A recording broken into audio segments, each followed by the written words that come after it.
Doctor Imrul কবির DPT এর সাথে আছি। ডিপিটি মানে কি? Doctor of physical therapy. Oh, okay. তো ইমরুল ভাইয়ের সাথে অনেক পুরনো পরিচয়, 6-7 বছরের আগেকার পরিচয়। জি। সেই করোনার সময় উনি আমাদের অনেক হেল্প করেছেন।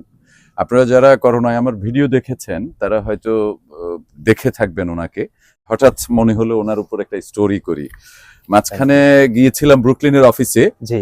তো আজকে একটু আরো ডিটেল দেখাতে চেষ্টা করব এবং আমরা চাই যে প্রতিনিয়ত প্রতি মাসে কোনো না কোনো ভাবে বা নিয়মিত বিরতিতে কোনো না কোনো ভাবে উনি আমাদের সাথে আমাদের যারা দর্শক আছেন কিংবা আরো যারা দর্শক হবেন তাদের জন্য কাজ করবেন। ফিজিক্যাল থেরাপি নিয়ে ওনার কাছ থেকে অনেক কিছু জানবো। 28 বছরের অভিজ্ঞতা ওনার। তো চলুন আপনার অফিসে একটু যাই ইমরুল ভাই। অবশ্যই। ওকে। আজকে আমরা আমাদের জ্যাকসন হাইটস অফিসে ঘুরবো।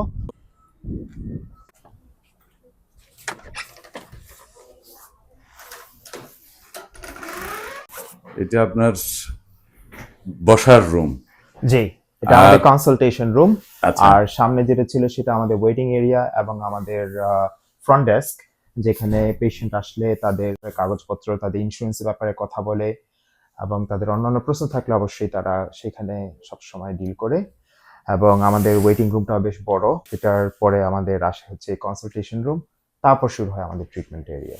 কেন আসবে, মানে কি কারণে মানুষ আসতে হয় আপনার এখানে? সেটাই হচ্ছে প্রশ্ন, বড় প্রশ্ন, যে কেন ফিজিক্যাল থেরাপিতে আসবে। ফিজিক্যাল থেরাপিতে সাধারণত মানুষ আসে ব্যথার জন্য, প্যারালিসিসের জন্য, যখন মাসল টাইটনেস থাকে, মাসল ইমব্যালেন্স থাকে। আম, আমরা যেটাকে বাংলায় বলি বিভিন্ন রকম শারীরিক সমস্যাগুলো, ডিসেবিলিটি, পেইন, যেটা বললাম কিছুক্ষণ আগে, এগুলো হচ্ছে আমাদের কমন। এখন এটা নির্ভর করছে, কারণ ফিজিক্যাল থেরাপি অনেক ভাস্ট একটা ফিল্ড। তো শিশুদের বেলায় অন্য কারণ, বয়স্কদের বেলায় অন্য কারণ, কারো সার্জারি হয়, কারো প্রেগন্যান্সির পরে, কারো ক্যান্সারের ট্রিটমেন্টের পরে, কারো হাত কাটা গেল ফর এক্সাম্পল, কোনো অ্যাম্পিটেশন যেটাকে আমরা বলি সেটার পরে, কারো স্ট্রোকের পরে। বাট আমার ক্লিনিকে আমরা সবচেয়ে বেশি যেটা দেখি সেটা হচ্ছে বয়স্কদের এবং ব্যথার জন্য। সেগুলো কি ডক্টর প্রেসক্রাইবড? সেগুলো ডক্টরকে প্রেসক্রাইব করতে হয় বা রেফারেল দিতে হয়। ওকে। যেরকম আপনারা যখন কোনো স্পেশালিস্টের কাছে যান, সেটা চোখের ডাক্তার বা হতে পারে হার্টের ডাক্তার, ঠিক সেরকমই ফিজিক্যাল থেরাপির জন্য বেস্ট হচ্ছে আপনার প্রাইমারি কেয়ার ডক্টর বা আপনার স্পেশালিস্ট ডক্টর। সে হতে পারে নিউরোলজিস্ট, অর্থোপেডিক ডাক্তার, পেইন ম্যানেজমেন্ট ডাক্তার। সে ইউজুয়ালি রেফার করে দিবে যে তার ফিজিক্যাল থেরাপি লাগবে পেশেন্টের। সো সেটাই হচ্ছে ইন্স্যুরেন্সের যেই ধাপগুলো। সো ডক্টররা সাধারণত পেশেন্টরা ব্যথা হলে ওষুধ দেয়, ব্যথার ওষুধ, বিভিন্ন রকম ব্যথার ওষুধ আমরা জানি যে পাওয়া যায়। তো সেগুলো যখন কাজ করছে না, যখন বিশ্রাম কাজ করছে না, মানুষ অনেক সময় গরম সেক দেয়, মালিশ করে, বিভিন্ন রকম মলম ইউজ করে, কোনো কিছুই যখন কাজ করছে না, তখন হচ্ছে থেরাপিতে তখন আসে পেশেন্টরা। সো প্রাথমিকভাবে তারা অন্যান্য চিকিৎসা অনেকেই চেষ্টা করে বাসায়, স্বাভাবিকভাবেই। সো সেগুলো যখন কাজ করছে না, তখন হচ্ছে ফিজিক্যাল থেরাপিতে আসতে হয়। অনেক সময় ইনজেকশন নিতে হয়, অনেক সময় সার্জারি করতে হয়। তো এগুলো হচ্ছে চিকিৎসার বিভিন্ন ধাপ। ইনজেকশন কি আপনারা দেন? আমরা ইনজেকশন দেই না, আমরা শুধুমাত্র ফিজিক্যাল থেরাপি করি। ওকে। হ্যাঁ, এটাই তার মানে আমাদের স্পেশালিটি। ব্যথার যে ট্রিটমেন্ট সেটি, যেটি ওষুধ নির্ভর, সেটি আপনাদের এখানে নাই। আপনারা কোনো ওষুধ দেন আমরা নাকি? ঔষধ প্রেসক্রাইব করি না। ঔষধ প্রেসক্রাইব করে তাদের প্রাইমারি কেয়ার ডক্টর, তার নিউরোলজিস্ট বা অর্থোপেডিক ডাক্তার। ঔষধের পাশাপাশি কিন্তু ফিজিক্যাল থেরাপির প্রয়োজন হুম, হয়। হুম। যেরকম একজন পেশেন্টের আর্থ্রাইটিস বা বাত, হাঁটুর বাত। তখন কি হচ্ছে যে ওই পেশেন্টটা বাতের চিকিৎসার জন্য সে ওষুধ খাচ্ছে, ইনফ্লামেশন কমানোর জন্য, ব্যথা কমানোর জন্য। কিন্তু সেটাতে কিন্তু তার মুভমেন্ট ভালো করছে না, তার যে অ্যাক্টিভিটিস গুলো সেগুলোতে কোনো পরিবর্তন করছে না। তো সেগুলোর ক্ষেত্রে তখন ফিজিক্যাল থেরাপি খুবই প্রযোজ্য, বা মানে তাকে নিতেই হবে। হুম, হুম। তো ঠিক সেরকমই হতে পারে টিস্যু ছিঁড়ে গেছে শোল্ডারের, ফর এক্সাম্পল একটা পেশেন্ট, সে ব্যাডমিন্টন খেলতে গিয়ে বা ভারী কোনো জিনিস তুলতে গিয়ে বা পড়ে গিয়ে ব্যথা পেয়ে স্নোতে দেখা গেল তার শোল্ডারের একটা মাসল ছিঁড়ে গেছে বা টিস্যু ছিঁড়ে গেছে, অন্য টিস্যু হতে পারে, লেব্রন টিয়ার ফর এক্সাম্পল। তো তখন দেখা যাচ্ছে তাকে ওষুধ কিন্তু খেতে হচ্ছে, ওষুধের বিকল্প নাই, কিন্তু তার পাশাপাশি ফিজিক্যাল থেরাপিও নিতে হবে, ফিজিক্যাল হুম, হুম, থেরাপিরও হুম। বিকল্প নাই। ঠিক সেরকমই আরেকটা এক্সাম্পল খুব কমন হচ্ছে ফ্রোজেন শোল্ডার। ফ্রোজেন মানে কি, শক্ত হয়ে যাওয়া, টাইট হয়ে যাওয়া শোল্ডার, এরকম মুভমেন্ট খুব টাইট হয়ে গেছে, সে নাড়াতে পারছে না, এরকম খুব হুম। কমন। সেম জিনিসে দেখা যাচ্ছে যে ফিজিক্যাল থেরাপি তাকে নিতেই হবে। কেন? তার মুভমেন্টটাকে সম্পূর্ণ ফুল মুভমেন্ট আনার জন্য এবং তার মাসল পাওয়ার গুলোকে ফেরত আনার জন্য, যেন যেন সে আগের মতো তার কার্যক্ষমতা ফেরত পায়। তার যেই কাজগুলো সে আগে করতো, সে হয়তো আগে কোনো একটা রেস্টুরেন্টে ওয়েটার ছিল, বা সে হয়তো ডাঙ্কিনে কাজ করে, বা ড্রাইভ করে, বা কনস্ট্রাকশনের কাজ করে, বা সে হাউস ওয়াইফ হতে পারে, বা একজন বয়স্ক মানুষ হতে পারে, কিন্তু তার যে মুভমেন্ট গুলো দরকার, এমনকি সিম্পল একটা জামা পরার জন্য যে হাত তুলতে হবে, সোয়েটার পরার জন্য, দাঁত ব্রাশ করার জন্য, রান্না করার জন্য বাসায়, তো এইগুলো তার বেসিক যে মুভমেন্ট গুলো সেগুলো যেন ফেরত আনতে পারে ফ্রোজেন শোল্ডারে, তখন ফিজিক্যাল থেরাপির কোনো বিকল্প নাই। তো ফিজিক্যাল থেরাপি কিছু কিছু ক্ষেত্রে এটার কোনোই বিকল্প নাই, পেশেন্টকে নিতেই হবে। যত সে লেট করছে ফিজিক্যাল থেরাপি নেওয়ার জন্য, তত তার রোগটাকে গাড়িয়ে ফেলতেছে, তত আমাদের জন্য কঠিন হচ্ছে। কারণ পেশেন্টদের খুব কমন জিনিস হচ্ছে যে পেশেন্টরা মানে যখন ভালো হচ্ছে না তখন তারা দোষ দিচ্ছে ওষুধ কাজ করে না, থেরাপি চিকিৎসা কাজ করে না, ইনজেকশন কাজ করে না, সার্জারি কাজ করে না। কিন্তু জিনিসটা হচ্ছে প্রত্যেকটা চিকিৎসার সঠিক সময় থাকে। যখন সময়টায় পার হয়ে যায় তখন আমরা আশা করতে পারি না যে এই রোগীটা আগের মতো হবে, বা সুস্থ হবে, বা ভালো হবে, বা সেম রেজাল্ট পাবে। তো এটা আরো অনেক কিছুর উপর নির্ভর করে। সে হয়তো সময় মতো চিকিৎসাটা নিচ্ছে, কিন্তু বুঝতে হবে যে এই রোগীটার আরো 5টা রোগ আছে, যেটা বড় বড় রোগ। সেই রোগগুলো তার পুরা শরীর এবং স্বাস্থ্য এবং রোগ প্রতিরোধ ক্ষমতা এবং ব্যথা যে সে অনুভব করছে, এবং সে একটা টিস্যু যে ছিঁড়ে গেছে সেটা যে আবার হিল হবে, জোড়া লাগবে, সেগুলোকে সবকিছুকে এফেক্ট করে। যেরকম একটা মানুষের গত 12 বছর ধরে ডায়াবেটিস, সে ওভারওয়েট, দেখা যাচ্ছে তার যত ওজন থাকার কথা তার থেকে সে 40 পাউন্ড ওভারওয়েট, তার হাই প্রেশার, তার হাই কোলেস্টেরল, এবং তার ডায়েট ভালো না, সে হাই স্ট্রেসে থাকে, তার ঘুম ভালো না, এবং সে আশা করতেছে শুধুমাত্র ফিজিক্যাল থেরাপি দিয়েই সে ভালো হয়ে যাবে। কিন্তু তার যে এই কোমরবিডিটি আমরা বলি, যে এতগুলো রোগ, এবং এই রোগগুলোর জন্য সে যে আরো 9টা ওষুধ খাচ্ছে প্রতিদিন, এবং প্লাস সে এখন ব্যথার জন্য ওষুধ খাচ্ছে, প্লাস সে এখন সপ্তাহে হয়তো একদিন করে থেরাপি নিচ্ছে, সে নিয়মিত আসতেছে না, তারপর সে আশা করতেছে এটা দিয়েই সে আগের মতো হয়ে যাবে। সে আশা করতে পারে না। তো সেই জন্যই যে অ্যাকচুয়ালি ফিজিক্যাল থেরাপি বলি, বা ওষুধ বলি, বা ইনজেকশন বা সার্জারি বলি, এগুলো তো বাহ্যিক সবকিছু, কিন্তু চিকিৎসাটা শুরু করতে হবে আমাদের ভিতর থেকে, আমাদের থেকে। হ্যাঁ, ভিতর থেকে টানটা থাকতে হবে। এক্স্যাক্টলি, যে আমাকে ভালো হতে হবে। এবং যারা সুস্থ থাকার জন্য অ্যাকচুয়ালি চেষ্টা করে, তাদের ফিজিক্যাল থেরাপিতেও আসতে হয় না, তাদের ওষুধে খেতে হয় না। কেন? কারণ তারা ভালো থাকার জন্য প্রতিনিয়ত কিছু না কিছু করছে। আপনাকে সময় দিতে হবে আপনার নিজেকে, হয় সুস্থ থাকার জন্য, না হলে ডাক্তারদের পেছনে দৌড়ানোর জন্য। এখন আপনি কোনটা করবেন? মানুষ সুস্থ থাকার জন্য সময় দিতে চায় না, টাকা খরচ করতে চায় না, ভালো খেতে চায় না, কিন্তু তারা রোগের জন্য তারা ওষুধ খেতে চায়, তারা ডাক্তারদের পিছনে ঘুরতে সময় অপচয় করছে, কিন্তু তারা সুস্থ থাকার জন্য এটা করতে রাজি না। তারা ভুগতে রাজি আছে সারা জীবন ব্যথা নিয়ে, কিন্তু তারা জিমে গিয়ে এক্সারসাইজ, কষ্ট করে এক্সারসাইজ করতে রাজি না। সো এটা হচ্ছে তাদের চয়েস, রাইট? এখন চয়েস যদি খারাপ থাকে, তাদের তাদের সাফারিংও লাইফ লং থাকবে। এবং আমি রোগীদেরকে বলে দিই, আপনার এই ব্যথা সারা জীবনে থাকবে, কম আর বেশি। সাফার করবেন আপনি, আমি না। আমরা বাইরের থেকে চেষ্টা করছি, কিন্তু ভিতর থেকে আপনার শরীর আপনাকে সুস্থ করবে। আপনাদের তো চিকিৎসার ধরন ওই একটাই, ফিজিক্যাল থেরাপি, রাইট? মানে এর বাইরে কিছু না, যে আপনার বাইরে কিছু ইনস্ট্রুমেন্ট নাই। কিছু না। আমাদের ইনস্ট্রুমেন্ট আছে, এবং আমরা প্রচুর ইনস্ট্রুমেন্ট ইউজ করি। ইনফ্যাক্ট আমাদের এখানে যে ইনস্ট্রুমেন্ট গুলো আছে, আমেরিকান ক্লিনিকে সেই ইনস্ট্রুমেন্ট গুলো নাই। আমার 5টা ক্লিনিকে দেখেন যে আমার প্রায় 20 বা 25টার মতো লেজার মেশিনই আছে, এবং এক একটা মেশিন এক্সপেন্সিভ। এবং আমার 5টা ক্লিনিকে, প্রত্যেকটা ক্লিনিকে লেজার মেশিন আমরা ইউজ করি। আমরা আল্ট্রাসাউন্ড ইউজ করি, তারপর আমরা ইলেকট্রিক্যাল স্টিমুলেশন ইউজ করছি, যেটা ইন্টারফারেন্সিয়াল হাই কোয়ালিটি, যেটা ইলেকট্রিক্যাল স্টিমুলেশনের, সেটা আমরা ইউজ করছি। এবং শুধুমাত্র আমার ক্লিনিকে, আমার 5টা ক্লিনিকের 2টো ক্লিনিকে আমার শকওয়েভ নামে একটা ট্রিটমেন্ট আমরা ইউজ করি, যেটা সবচেয়ে লেটেস্ট আমাদের ফিজিক্যাল থেরাপি ফিল্ডের মধ্যে, যেটা একটা পুরানো টিস্যুকে আবার নতুন করে হিল করতে সহায়তা করে।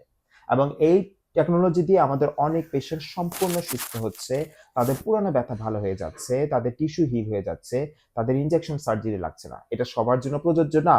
এগুলো কি কমার্শিয়াল না সায়েন্টিফিক, মানে প্রফেশনাল না, এগুলো ইনস্ট্রুমেন্ট? আপনার সায়েন্টিফিক ইনস্ট্রুমেন্ট। এবং এই চিকিৎসাটা আপনারা অনেকেই যারা দর্শক আছে তারা যদি রিসার্চ করতে চান, শকওয়েভ যেটা ট্রিটমেন্টের নাম, এবং এটার জন্য আমরা পেশেন্টদেরকে আগে বিভিন্নভাবে প্রিপেয়ার করি, কারণ আচ্ছা, ট্রিটমেন্টটা একটু পেইনফুল, এগ্রেসিভ। ওকে। কারণ যখন দেওয়া হয় তখন মনে হচ্ছে যে ব্যথা লাগবে, হাতুড়ি পেটানোর মতো ব্যথা, টকটক আওয়াজে হবে, কিন্তু এই টিস্যুটাকে সে নতুন করে আবার গজাতে বা হিল হতে রিজুভিনেট সাহায্য করবে। করে। রাইট। সো তখন কি হচ্ছে যে আমাদের এরকম পেশেন্ট আছে যে যেরকম আমাদের বয়স্ক একজন পেশেন্ট আছেন, পুরুষ পেশেন্ট, তার অনেক বছর পুরানো ফ্রোজেন শোল্ডার, হাত তুলতেই পারতেছিল না। তার 12টা থেরাপি সেশনের পরে, শকওয়েভের পরে এখন সে সম্পূর্ণ তুলতে পারে। এখন সে আগের মতো সম্পূর্ণ মুভ করতে ও পারতেছে। এবং তার ও অনেক পুরানো এই শক্ত যেই জিনিসটা, রোগটা যে ছিল ফ্রোজেন শোল্ডার, পুরানো, কয়েক বছর পুরানো, এবং সেটার কোনো আশাই ছিল না। ঠিক সেরকমই আমাদের আরেকজন ফিমেল পেশেন্ট এখানে, আমার তো ক্লিনিক প্রায় 12 বছর ধরে আমার চলছে। এখানে মানে আমাদের আচ্ছা, এখানে সিস্টেমটা আপনার আমার পুরো ক্লিনিক, আমার বিজনেস হচ্ছে 12 বছর 12 ধরে আমাদের। বছর। জামাইকা থেকে শুরু করলাম আমরা, তো লাস্টে আমাদের হচ্ছে ব্রঙ্কসে। সো আমাদের 5টা ক্লিনিক, এই 12 বছরে আমরা 5টা ক্লিনিক চালাচ্ছি। তো আমাদের ব্রুকলিনে একটা পেশেন্ট আছে, গত 8 বছর ধরে সে ফুড পেইনের জন্য থেরাপি নিচ্ছে। তো মহিলা কাজ করে, উনি হচ্ছেন ডাঙ্কিন ডোনাটে দাঁড়িয়ে থাকতে হয় ওনাকে, এবং ফুড পেইনের জন্য প্রতি বছরই আসে। যেগুলো থেরাপিতে প্রযোজ্য, লেজার সবকিছুই আমরা করছিলাম, এবং সে ভালো ফিল করে চলে যায়। কিন্তু কয়েক মাস পরে যেহেতু তাকে দাঁড়ায় কাজ করতে হয়, আবারও ব্যথা ফেরত আসে। সে কন্টিনিউয়াস এরকম অন এন্ড অফ, সে গত 8 বছর ধরে থেরাপি নিচ্ছিল, কিন্তু শকওয়েভ দেওয়ার পরে তার ব্যথা একদম সম্পূর্ণ ভালো হয়ে গেছে। সে আচ্ছা, তো এখন, আপনার এখানে থেরাপি যেটি বলছিলেন যে 8 বছর ধরে থেরাপি নিতে হয়, তার মানে কি তার ব্যথার ধরনটাই ওরকম ছিল, যে কারণ দেখেন জিনিসটা হচ্ছে যে কিছুক্ষণ আগে বললাম, সেটা নির্ভর করছে যে আপনার অ্যাক্টিভিটিস এর উপর। এখন কথার কথা যে আমি যদি আম, হাঁটু ব্যথার জন্য চিকিৎসা নেই, আমার হাঁটুতে কথার কথা আর্থ্রাইটিস বা টিস্যু চিড়ে গেছে, কিন্তু এখন যদি প্রতিদিন আমি 8-10 ঘন্টা দাঁড়ায় কাজ করি, এবং প্রতিদিন, হুম হুম এবং এটা আমি বছরের পর বছর করছি, স্বাভাবিকভাবে আমার হাঁটু সেটা নিতে পারছে না। আমি যতই ট্রিটমেন্ট করি, যতই সার্জারি করি, যতই আমি ওষুধ খাই, কিন্তু আমার হাঁটুর তো একটা লিমিট হিলিং থাকে। হবে না, হিলিং কমপ্লিট হিলিং কিভাবে নাই। হবে? হাঁটুর তো একটা লিমিট থাকে যে সে এক্স্যাক্টলি, কতটুকু মানে প্রেশার নিতে আমি সে পারবে। কারণে একটু কনফিউজড যে মানে ইটস নট সামথিং লাইক যে অনেক শরীরের এমন একটা সিচুয়েশন আসে যে আপনার সবকিছু আর ফাইনাল হিলিং এ যায় না, হুম তখন হুম। আপনাকে ঝামেলা হবে, মেরামত করতে হবে, ঝামেলা হবে, মেরামত করতে হবে, গাড়ির ব্যাপার মতোই। এরকম না? ব্যাপারটা পুরানো এরকম গাড়ির না? মতোই, হ্যাঁ। আসলে তাই হয়ে গেছে। তো আমরা কি একটু সুযোগ আছে আপনার যন্ত্রপাতি দেখার জন্য? আমাদের ভিতরে এখন পেশেন্ট চলছে, ওকে। তারপরেও আমি আপনাদেরকে এখন শকওয়েভ রুমে নিয়ে যাচ্ছি। শকওয়েভ রুমে আমি শকওয়েভ মেশিনটা আপনাদের দেখাবো, তারপরে আমাদের লেজার মেশিন দেখাবো, তারপরে আমাদের ভিতরে আরো যে সেট আপটা, যে আমাদের ট্রিটমেন্টের, সেগুলো দেখাবো। তার আগে এই রুমটা যদি আমরা আরেকটু দেখি, যে এই রুমে যেহেতু আমি পেশেন্টের সাথে কনসালটেশন হুম করি, হুম হুম হুম এবং পেশেন্টদের রিপোর্ট নিয়ে এখানে আমি কথা বলি, তাদের X ray, MRI report, ultrasound report যদি থাকে সেগুলো নিয়ে কথা বলি, এবং পেশেন্টদের বোঝানোর জন্য তো আমাদের এখানে বিভিন্ন মডেল আছেই। এবং বোঝানোটা কেন ইম্পর্টেন্ট, কারণ জিনিসটা হচ্ছে যে তারা মনে করতে পারে যে আমি থেরাপিতে আসছি, আমি হুম ওষুধ হুম খাচ্ছি, আমার রোগ কি? ব্যথা রোগ না, ব্যথা রোগের লক্ষণ।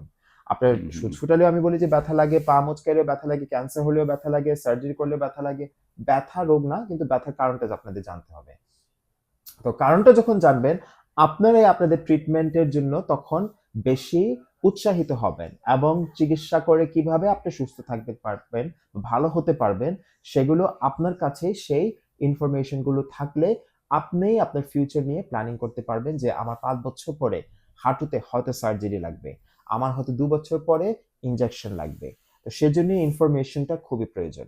তো ইনফরমেশনের জন্য, এবং বাংলায় যখন আমি পেশেন্টদেরকে বুঝাতে পারি, এবং সেজন্যই হয়তো আমাদের রোগীরা আসে, তাদের বিভিন্ন প্রশ্ন থাকেন। এছাড়াও আরেকটা ইনফরমেশন এখান থেকে আমি ইন্টারনেট থেকে তাদেরকে দেই, সেটা হচ্ছে আমাদের সফটওয়্যারের মাধ্যমে আমরা তাদেরকে হোম এক্সারসাইজের প্রোগ্রাম, বাসায় কি ব্যায়াম করবেন আপনি, কারণ ব্যায়ামটা এখানে কিন্তু এনাফ না।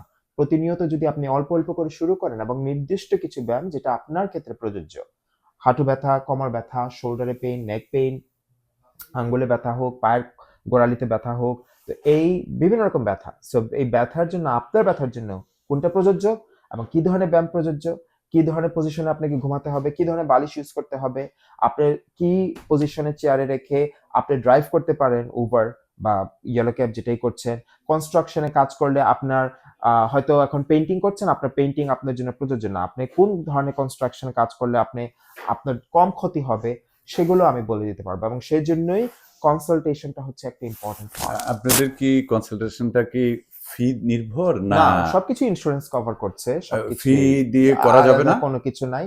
না, আমি আমি ফি দিয়ে বলিও না, এই জন্য যে যেহেতু আমাদের সবারই কম বেশি ইন্স্যুরেন্স, বেশিরভাগ মানুষদেরই তো ইন্স্যুরেন্স থাকে, হুম, এবং ইন্স্যুরেন্স যেহেতু আপনাকে ফিজিক্যাল থেরাপি চিকিৎসাটা কভার করছে, এবং সেজন্যই আপনি থেরাপি, যদি আপনি মনে করেন যে আপনার ক্ষেত্রে প্রযোজ্য, আপনার ব্যথা আছে এবং ব্যথাটা আপনি চাচ্ছেন না যে গাড়ায় যাক, মানুষের ব্যথা থাকে কম বেশি, হয়তো আমার হঠাৎ করে একদিন শোয়াতে প্রবলেম হলো, ঘাড়ে ব্যথা হলো, সেটা 5-7 দিনে ভালো হয়ে যায়। কিন্তু দেখা যাচ্ছে 2 মাসে ভালো ক্রনিক হচ্ছে না। যেটা। ক্রনিক যেটা 2 মাসে ভালো হচ্ছে না, 3 মাসে ভালো হচ্ছে না, 6 মাসে ভালো হচ্ছে না, এবং ব্যথা নিয়ে আপনি বসে আছেন। বলে যে না, মাঝে মাঝে আসে, মাঝে মাঝে থাকে না, কিন্তু তারপরেও আপনাকে এটাকে হ্যান্ডেল করতে হবে। কেন? বিকজ এই ব্যথাটাই একসময় আপনার গাড়ায় যাবে, এই রোগটাই গাড়ায় যাবে। তখন এই যে মাঝে মাঝে ব্যথাটা ঘন ঘন হওয়া শুরু করবে, অল্প ব্যথাটা বেশি হওয়া শুরু করবে, এবং তখন আপনার যখন রোগটা ভিতরে ভিতরে গাড়ায় যাচ্ছে, এবং তখন যদি আপনি আসেন, তখন কিন্তু আমাদের অপশন কম। তখন আপনার ওষুধেও ধরছে না, বা এক সময় হয়তো টাইলেনল খেতেন, ভালো লাগতো, তারপর আইবুপ্রোফেন খেতেন, গাবাপেন্টিন খেতেন, এখন সেগুলোও কাজ করছে না। তারপর আসলেন থেরাপিতে, থেরাপি কিছুদিন হয়তো নামার পরে ভালো ফিল করছেন, কিন্তু ব্যথাটা আবারও ফেরত আসছে। কেন? ভিতরে রোগটা আপনার রয়ে যাচ্ছে, গাড়ায় যাচ্ছে, কারণ রোগটা আপনার ভিতরে অলরেডি ধরে ফেলছে। তো এগুলো সবকিছু প্রভাব ফেলে অ্যাকচুয়ালি চিকিৎসা ক্ষেত্রে। জি। ও যেটি বলছিলাম যে তাহলে পয়সা যেটা মানে ফি আপনারা আমরা as much as possible এটা রেকমেন্ড করি না। আমরা ক্যাশিয়ার পেশেন্ট দেখি খুব কম, যাদের একদমই ইন্স্যুরেন্স নেই, এবং কিছু কিছু মানুষের ইন্স্যুরেন্স জবের থেকে দেওয়া, এবং আমরা যেটা বলি কো পেমেন্ট, তাদের অনেক বেশি কো পেমেন্ট। তো তাদের থেকে ওই ওই সিস্টেমের থেকে যাওয়ার বদলে তারা যখন ক্যাশ দিয়ে ট্রিটমেন্ট নিচ্ছে তাদের পছন্দ মতো জায়গায়, যেরকম আমাদের ক্লিনিকে আসতেছে, তখন আমরা সেটা দেখি, আমরা পেশেন্ট কিন্তু খুব কম। কারণ হচ্ছে কি, যখন একটা মানুষের ইন্স্যুরেন্স থাকে এবং কাজের থেকে ইন্স্যুরেন্স দিলে, তো সে কাজের থেকে একটা অংশ বেতনে কেটে নিচ্ছে তার চিকিৎসার জন্য। তা আমরা তাদেরকে সবসময় বুঝাই যে তার মাধ্যমে, ওই ইন্স্যুরেন্সের মাধ্যমে আপনারা যাওয়ার চেষ্টা করবেন। ওকে। তো আমরা একটু যাই তাহলে, জি, চলেন। আমরা ভিতরের রুমগুলো দেখি একটু।